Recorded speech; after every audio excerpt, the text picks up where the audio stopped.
diferente a lo que planteaba Claudio del Pla al inicio del programa. Queremos conocerla también, queremos saber cuáles son esas observaciones, ¿no?, tan fuertes que él hace justamente a lo que se planteaba desde el otro sector. ¿Cómo estás, Julio? ¿Qué tal? ¿Cómo te va, Mabel? Un gusto estar aquí de nuevo. Bien, muy bien. Contame un poquito, ¿cuáles son estos cuestionamientos donde vos decís que Claudio del Pla redobla la apuesta de Gustavo Sáenz, ¿no?, del gobernador? Mirá, acabamos de ver una propaganda en donde el gobierno lo que anuncia es que él se juega por la vuelta a las escuelas. Cuando los docentes vienen de un paro, justamente porque consideran que esa vuelta a la escuela, bajo la pandemia, no solamente ha fracasado en otros países. Vos viste que hoy en día Alemania está cerrando de nuevo no solamente las escuelas, sino toda su actividad económica hasta Semana Santa. Otros países ha pasado lo mismo. Cada vez que se abrió la escuela, lo que pasó es que hubo un acrecentamiento de contagios, y en Salta, en este periodo, ya tenemos una duplicación de contagios en relación a los contagios que había hace 2 semanas, 3 semanas. Pasamos de 300, 400 casos hace 3 semanas, ahora tenemos 700 casos promedio por semana. Lo han dicho desde el sector de epidemiología hace unos días. Exactamente, son los datos del Ministerio. Oficiales. Exactamente. Ahora vos fíjate, con estos datos, lo que es obvio es que tenemos una situación que en el marco de la pandemia, la presencialidad educativa va a traer nuevamente una escalada de contagios.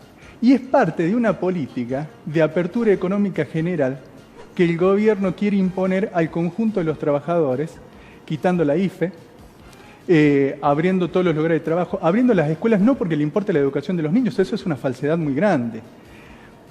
Por ejemplo, el propio del Pla denunció en su momento que hoy en día hay chicos que van a la escuela y no tienen docentes. Pero en vez de sacar la conclusión de que eso demuestra que al gobierno no le importa la educación de los chicos y lo que le importa es que las escuelas sean guarderías masivas para poder mejor mandar a los trabajadores a la presencialidad y en ese sentido acrecentar las posibilidades de contagio, él se pone a pelear por más docentes. Ahora, la docencia ha parado contra eso y lo que reclama históricamente es que esos cargos se cubran, pero no para la presencialidad. Y acá está la trampa.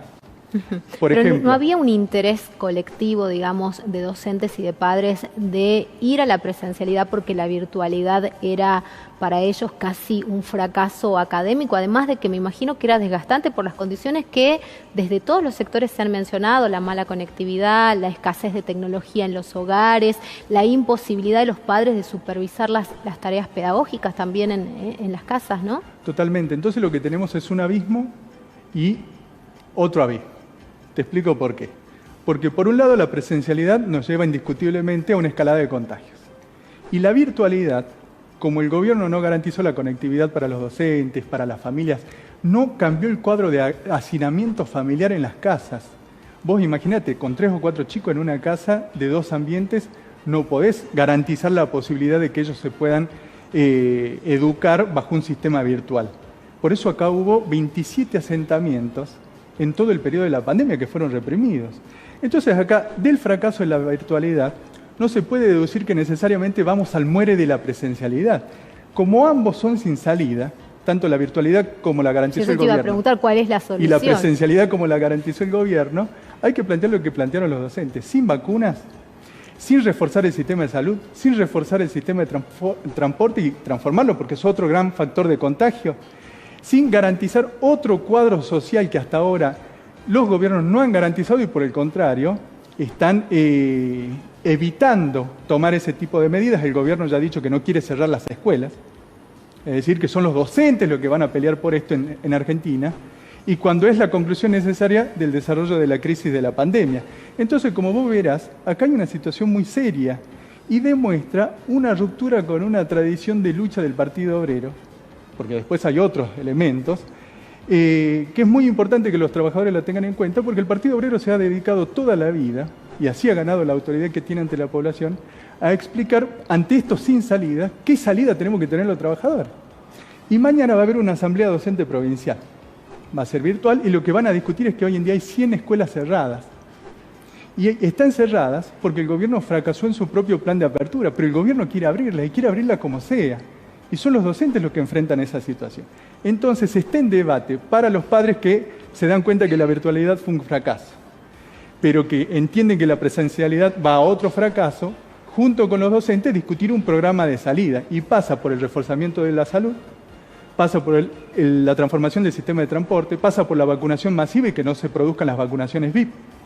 Es decir, que se vacune a la gente que se tiene que vacunar y de este modo que los trabajadores comencemos a dar una salida. Por eso nosotros hemos planteado que esa posibilidad se va a desarrollar en la medida que los trabajadores comiencen a discutir en sus sindicatos, en los lugares de trabajo, una huelga general. Que en síntesis ustedes plantean que la salida es la presencialidad, pero si hay determinadas condiciones que estén dadas. No, nosotros lo que planteamos, para ser más preciso, si me permitís que me explique mejor, es que bajo un gobierno que no garantiza ni la presencialidad ni la virtualidad bajo la pandemia, lo que tiene que haber es una acción de los trabajadores para garantizar, bajo la deliberación de ellos mismos, docentes, trabajadores, padres, etcétera, ¿cómo se sale de esta? Acá la pandemia no es un accidente, no es una circunstancia. El gobierno nos vendió eso y resulta que la crisis humanitaria que tenemos es fenomenal. La cantidad de pobres, de desocupación, el cuadro social que vamos a tener y que se va a agudizar de cara a esta segunda ola. Permitime un dato. En la primera ola pasamos de 0 a 1000 casos en Salta en el peor de los momentos, un poco más.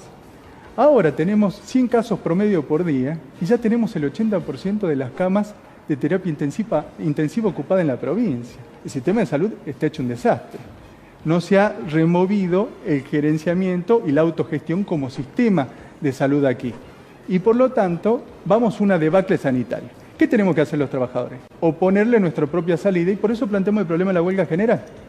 Por eso le planteamos a los trabajadores que en vez de adaptarnos a una situación que nos lleva a un sin salida y que pone en juego la vida de nuestros hijos, etcétera, tenemos que luchar por otra salida. Y para nosotros eso es un gobierno de trabajadores, que es la consigna que históricamente el conjunto de la población ha escuchado del Partido Obrero. Bueno, quedó claro. Entonces, justamente la organización, ustedes plantean que la organización de los trabajadores es la que va a dar la verdadera respuesta de lo que se necesita para afrontar cualquiera de estas circunstancias, ¿no? Porque han fracasado los gobiernos, claramente. Julio, cortito, decime, ¿qué es lo que está pasando? Había un fallo que también lo he mencionado con Claudio El Pla, de la Cámara Nacional Electoral. ¿Qué me podés decir acerca de eso? No, que ese fallo omite el fallo del juez Babio, que rechaza el planteo de ellos cuando fueron removidos. ¿Por qué fueron removidos? Primero le quiero explicar a la población, algunos se acordarán. Ellos se fueron del PO hace 1 año y medio. Como se fueron del PO, los organismos partidarios no podían funcionar y tuvimos que removerlos. Cuando se fueron, en vez de recurrir a las instancias partidarias, reclamaron al juez Babio. El juez Babio le dijo, miren, para ejercer el derecho a defensa hay que ir a las instancias partidarias, es decir, que ellos son los que tenían la posibilidad de ejercer ese derecho, no quisieron, recurrieron a la justicia.